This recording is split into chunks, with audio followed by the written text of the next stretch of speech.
Iran पर जवाब देने की तैयारी अब इजरायल ने कर ली है। इजरायल के रक्षा मंत्री कह रहे हैं कि ईरान चौंक जाएगा और ये समझ नहीं पाएगा क्या हुआ कैसे हुआ।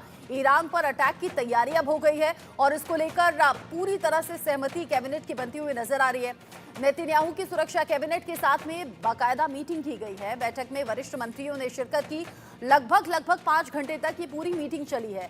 ईरान पर हमलों के ब्लूप्रिंट को लेकर मंजूरी मिल गई है। जाहिर सी बात है कि जब इजरायल पर इस तरीके से पलटवार होता है या हमले होते हैं, उसका जवाब देने की तैयारी इजरायल ने कर ली है। और नेतन्याहू की मौजूदगी में ही जो बड़ी मीटिंग हुई है, करीब 5 घंटे तक ब्लूप्रिंट पर बात हुई है कि ईरान को जवाब कैसे देना है।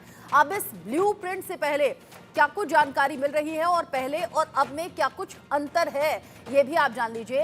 यहाँ सुरक्षा कैबिनेट तो जरूर बुलाई गई। 5 घंटे में ब्लूप्रिंट तैयार किया गया। ईरान पर हमलों का ब्लूप्रिंट ये है कि पहले तेल ठिकाने यहाँ पूरी तरह से निशाने पर लिए जाएंगे, परमाणु संयंत्र पर हमला बोला जाएगा, फिर उसके बाद सैन्य बेस और सैन्य ठिकाने निशाने बनाए जाएंगे। यानी कि पहले सैन्य ठिकानों पर हमला होगा, फिर मिसाइल बेस पर हमला होगा और ये पूरी तरह से ब्लूप्रिंट काम करेगा और सिलसिलेवार तरीके से ये हमले होंगे। अब इन सबके बीच में बेंजामिन नेतन्याहू और बाइडेन की हॉटलाइन चर्चा भी हुई है। यानी कि दोनों नेताओं के बीच में बात हुई है। लगातार अमेरिका सपोर्ट कर रहा है, जो बाइडेन सपोर्ट कर रहे हैं बेंजामिन नेतन्याहू को लेकर। अब इसमें कौन कौन साथ में नजर आया, किस तरीके से बात हुई है, ये भी जान लीजिए।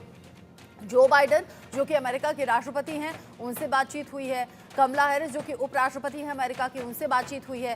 बेंजामिन नेतन्याहू जो कि इजरायल के पीएम हैं और उनके इंस्ट्रक्शंस पर ये सब कुछ चल रहा है। बातचीत इन सभी की हुई है। साथ ही साथ ओफीर फाक जो कि राजनयिक सलाहकार हैं, वो भी इस बातचीत का हिस्सा रहे। सैन्य सचिव है रोमन गोफमैन, इनकी भी मौजूदगी रही। साथ ही साथ जाकी ब्रेवरमैन चीफ ऑफ स्टाफ हैं और बड़ी भूमिका निभाते हैं, इनकी भी मौजूदगी इस बातचीत में रही है। साथ ही साथ एनएससी उप प्रमुख गिल रीच भी इस बातचीत का हिस्सा रहे। यानी कि जो हॉटलाइन चर्चा हुई है, इनमें बड़े चेहरे मौजूद रहे हैं, बड़ा रोल निभाते हुए नजर आए हैं और इनके जरिए ही ब्लूप्रिंट तैयार किया गया, या फिर ये कहिए अमेरिका की तरफ से हरी झंडी दी गई है इजरायल के इस पलटवार को। मेरे साथ इस पर बात करने के लिए मेजर रिटायर्ड मोहम्मद अली शाह जुड़ गए हैं डिफेंस एक्सपर्ट के तौर पर। Group captain retired UK Devnath sir भी मेरे साथ में जुड़े हुए हैं। आप दोनों का बहुत स्वागत।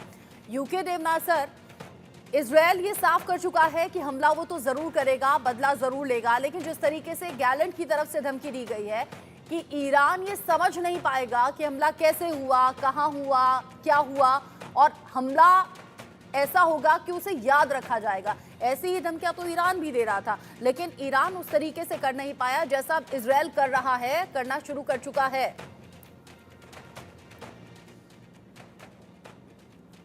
पक्ष एक दूसरे को धमकियां दे रहे हैं, लेकिन ये समझना पड़ेगा कि ईरान और इजराइल की मिलिट्री ताकत का कोई कंपैरिजन ही नहीं है। ईरान धमकियां देता है, लेकिन उसके पास वो इजराइल के ऊपर हमला करने के लिए कोई कन्वेंशनल तरीका है ही नहीं। ईरान की जो आर्मी है उसमें कोई खास हथियार है नहीं। वो इराक के ऊपर चढ़ते हुए, सीरिया से चलते हुए इजराइल तक पहुंच नहीं सकते।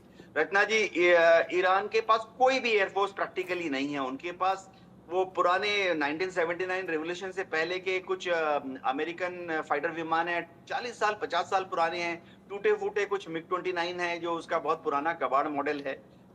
ईरान की नेवी में भी इतना दम नहीं है कि वो अपने बंदर अब्बास से निकलकर पर्शियन गल्फ से होते हुए, अरेबियन सी से होते हुए, लाल सागर होकर इजराइल तक जाए। तो ईरान क्या कर सकता है? ईरान कुछ भी नहीं कर सकता है इजराइल के खिलाफ, ये समझना पड़ेगा। एज ए मिलिट्री स्ट्रेटेजिस्ट मैं बता रहा हूं। अब इजराइल क्या कर सकता है ईरान के खिलाफ? इजराइल के पास लंबी दूरी तक मार करने वाले, जमीन से जमीन पर मार करने वाले रॉकेट्स, मिसाइल्स हैं, उनका इस्तेमाल करेगा, शायद करेगा। लेकिन ये समझना पड़ेगा कि ये जो लंबी दूरी के रॉकेट्स होते हैं, मिसाइल्स होते हैं, जैसे जेरिको वगैरह, इसमें अगर कोई भी देश एक नॉर्मल 250 किलो का या 500 किलो का वॉरहेड लगाता है एक्सप्लोसिव वाला, तो कोई खास नुकसान होता नहीं है। बड़ा सा गड्ढा होता है, बस आवाज, धुआं बहुत होता है और कुछ नहीं होता है। जब तक इजराइल की एयरफोर्स जाके ईरान के ऊपर बॉम्बिंग नहीं करती है, तब तक कोई इफेक्टिव हमला ईरान के ऊपर बनता नहीं है। तो एक चीज तो मैं पूरे दुनिया की जितने मिलिट्री स्ट्रेटेजिस्ट हैं वो सब शेयर करते हैं कि अमेरिका का दबाव है, आईईईए का दबाव है, वेस्टर्न कंट्रीज, नेटो कंट्रीज का दबाव है इजराइल के ऊपर कि वो ईरान के न्यूक्लियर पावर प्लांट पर या न्यूक्लियर रिसर्च सेंटर पर हमला ना करे। क्योंकि वो अगर हमला हुआ और उससे अगर 1%, 5% चांस है कि न्यूक्लियर रिएक्टर हिट हो गया, तो उससे जो विकिरण निकलेगी, उससे जो न्यूक्लियर डस्ट निकलेगी, धुआं निकलेगा, वो हवा के रुख के हिसाब से बह के किसी भी तरफ जा सकता है। पाकिस्तान जा सकता है, अफगानिस्तान जा सकता है, अज़रबैजान जा सकता है। दक्षिण की तरफ अगर हवा है तो वो कुवैत, यूएई, कतार, ओमान तक पहुंच जाएगा न्यूक्लियर डस्ट। जैसा हमने 4 के बाद देखा, 4 में जब वो धमाका हुआ था तो हवा पूरब से पश्चिम जा रही थी, वो यूरोप में 1500 किलोमीटर तक न्यूक्लियर विकिरण और न्यूक्लियर डस्ट पहुंच गया था, जिसका की इफेक्ट आज तक देखा जा रहा है। हाँ, इजराइल करेगा क्या? पहले वो लेबनान को सेटल करेगा। लेबनान को सेटल करेगा। आज की तारीख में इजराइल के पास शानदार एयरफोर्स है, लेकिन वो अनलिमिटेड जहाज तो नहीं है। उनके पास बॉम्ब्स भी अनलिमिटेड नहीं है, बंकर बस्टिक बॉम्ब है, अनलिमिटेड नहीं है उनके पास। मैं आपको धारणा देता हूं, सुबह कंसाइनमेंट बॉम्ब और रॉकेट्स और मिसाइल्स का आता है अमेरिका से, और शाम को इजराइल की एयरफोर्स उसका इस्तेमाल करती है। आज अगर सुबह अमेरिका से बॉम्ब्स मिसाइल की कंसाइनमेंट इजराइल ना आए, तो शाम के जो मिशन है उनको करने के लिए इजराइल की एयरफोर्स के पास बॉम्ब, रॉकेट, मिसाइल नहीं होते हैं। तो पहले इजराइल ने सेटल करना है हिजबुल्लाह को।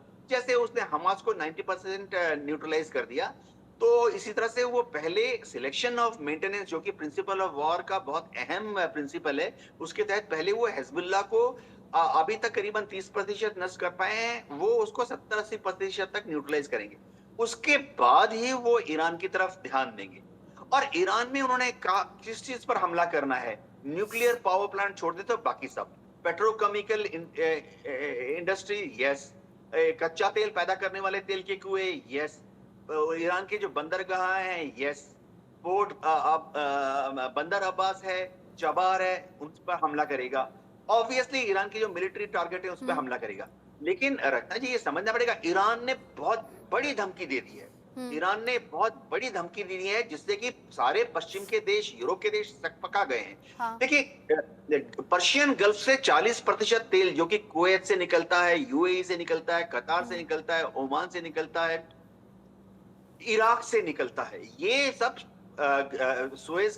ये सब गल्फ ऑफ हार्मूज से निकलकर सुएज कैनाल क्रॉस करके यूरोप तक जाता है। आपने इन 40% धमकियों का तेल जिक्र का किया, कच्चा तेल। इन धमकियों के बीच में एक